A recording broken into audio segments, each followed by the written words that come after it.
Hi hello నమస్తే, నేను కృష్ణాంజనేయులు. తెలంగాణ రాజకీయాల్లో కీలక ఘట్టం చోటు చేసుకుంది.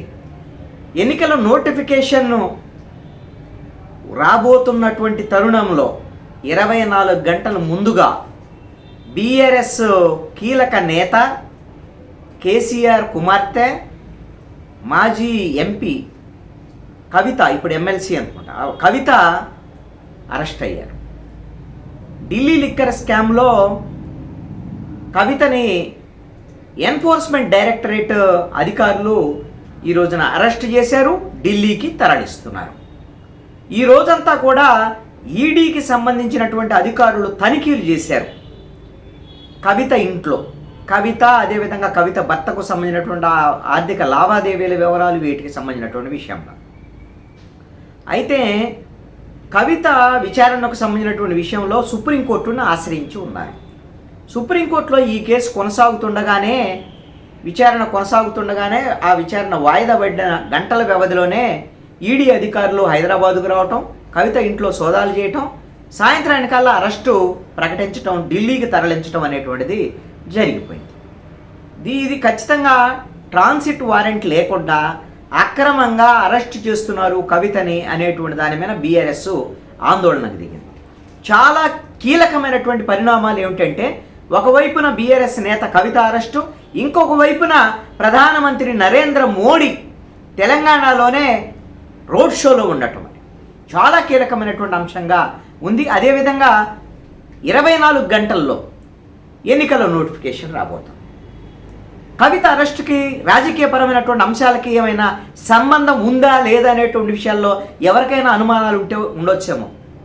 ఈడీ కానీ, సిబిఐ కానీ, కేంద్ర దర్యాప్తు సంస్థలు కానీ, ఇన్కమ్ ట్యాక్స్ అని, ఆదాయ పన్ను శాఖ, ఎవరైనా సరే కేంద్ర దర్యాప్తు సంస్థలు అడుగు పెడుతున్నాయి అని అంటే దాని వెనక రాజకీయ కారణాలు ఉన్నాయి అనేటువంటిది జగమెరిగినటువంటి సత్యం. కేంద్ర దర్యాప్తు సంస్థలు పంజరంలో చిలకలాగా ఈ రోజున కేంద్రంలో అధికారంలో ఉండేటువంటి బీజేపీ ఆడిస్తే ఆడినట్టుగా ఈ రోజున వ్యవహరిస్తున్నటువంటి తీరు. మరి ఇలాంటి పరిస్థితుల్లో కవిత ఇప్పటి వరకు ఎందుకు అరెస్ట్ అవ్వలేదు? ఎన్నికల ముందు ఇప్పుడు ఎందుకు అరెస్ట్ అయ్యారు? ఎందుకు అరెస్ట్ చేశారు? దీని వెనక ఉన్నటువంటి రాజకీయ కోణాలు ఏమిటి? ఈ అరెస్టు తర్వాత తెలంగాణ రాజకీయాలు ఆ ప్రభావం ఎటువైపు మారబోతుంది? ఎవరికి లాభం కాబోతుంది? ఎవరికి నష్టం జరగబోతుంది లోక్సభ ఎన్నికల్లో? ఇది చాలా కీలకమైనటువంటి అంశం.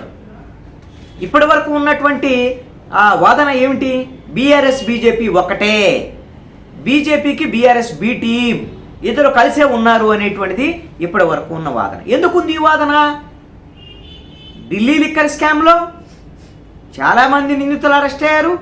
ఆమ్ ఆద్మీ పార్టీకి సంబంధించినటువంటి deputy CM Manish Sisodia arrest అయ్యి ఇంకా జైల్లోనే ఉన్నాడు. ఆంధ్రప్రదేశ్కు సంబంధించినటువంటి శరత్ చంద్రారెడ్డి, ఎవరైతే విజయసాయిరెడ్డి అల్లుడు ఉన్నాడో ఆయన అరెస్ట్ అయ్యాడు, ఆ తర్వాత బెయిల్ మీద రిలీజ్ అయ్యాడు. అదేవిధంగా మాగుంట శ్రీనివాసరెడ్డి కొడుకు రాఘవరెడ్డి అరెస్ట్ అయ్యాడు. ఇలాంటి అన్ని అరెస్టులు అనేటు కీలకమైనటువంటి అరెస్టులన్నీ కూడా జరిగాయి. కవితకి దగ్గరగా ఉండేటువంటి వాళ్ళు, కవితతో కలిసి ఉన్నటువంటి వాళ్ళు కూడా అరెస్టులు కూడా జరిగాయి. కానీ కవిత అరెస్టు జరగలేదు. అనేక సందర్భాల్లో ప్రశ్నించారు, ఢిల్లీలో ప్రశ్నించారు, హైదరాబాద్లో ప్రశ్నించారు, కానీ అరెస్టు మాత్రం జరగల. అసెంబ్లీ ముందు, ఎన్నికల ముందు పెద్ద చర్చ ఏం జరిగింది అంటే, బీజేపీ బీఆర్ఎస్ ఒకటే కాబట్టి కవితను అరెస్ట్ చేయలేదు, మిగతా వాళ్ళందరూ అరెస్ట్ చేయరు అనేటువంటిది చర్చ జరిగింది. ఇప్పుడు లోక్సభ ఎన్నికలు వచ్చాయి. లోక్సభ ఎన్నికలు వచ్చేసరికల్లా కవిత అరెస్ట్ అయ్యారు. ఏంటి? బీజేపీకి బీఆర్ఎస్కి ఏమన్నా తేడాలు వచ్చాయా? ఈ ఇద్దరి మధ్య విభేదాలు వచ్చాయా?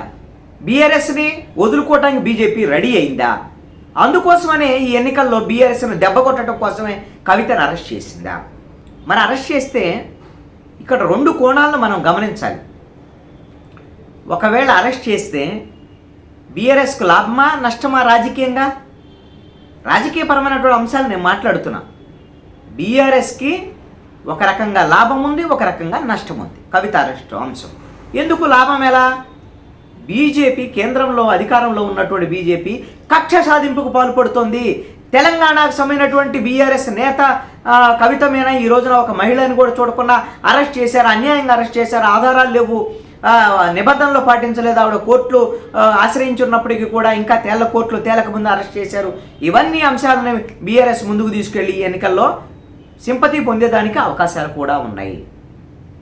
అందుకోసమే మరి బీజేపీ ఏమన్నా మాకు బీఆర్ఎస్కి మాకు మధ్య సంబంధాలు లేవు అనేటువంటి విధంగా చెప్పడం కోసమే, ఆ బీఆర్ఎస్కి ఏమైనా సింపతి రావటం కోసమే మరి బీజేపీ ఏమైనా అరెస్ట్ చేసిందా, ఈ అనుమానం కూడా.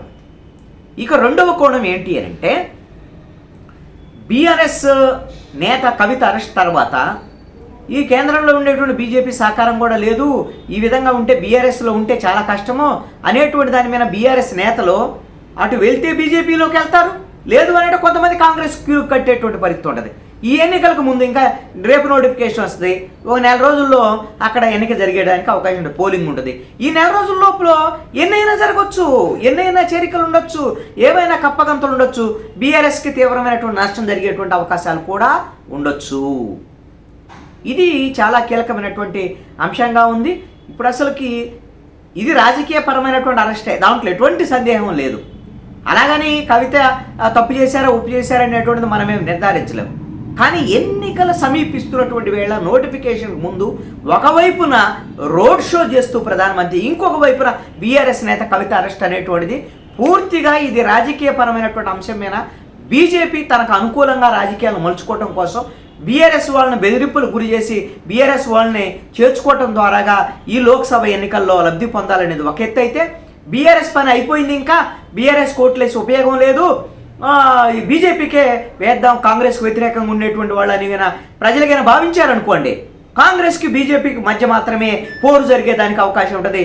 17 స్థానాల్లో వాళ్ళు 10 స్థానాలు సంపాదించాలని బీజేపీ భావిస్తుంది, కాంగ్రెస్ కూడా 10 స్థానాలు కొట్టాలని భావిస్తుంది. మరి ఎవరికి 10 స్థానాలు వస్తాయి, ఎవరికి మిగిలినటువంటి 7 స్థానాలు వస్తాయి, ఏమిటి అసలు బీఆర్ఎస్ పరిస్థితి, భవిష్యత్తు ఎలా ఉండబోతుంది అనేటువంటిది ఈ కవిత అరెస్ట్ తర్వాత జరిగేటువంటి పరిణామాలను బట్టి మనం అర్థం చేసుకోవచ్చు. ఏదేమైనా సరే తెలంగాణలో రాజకీయ వేడి రాజుకుందని మాత్రం ఖచ్చితంగా చెప్పొచ్చు.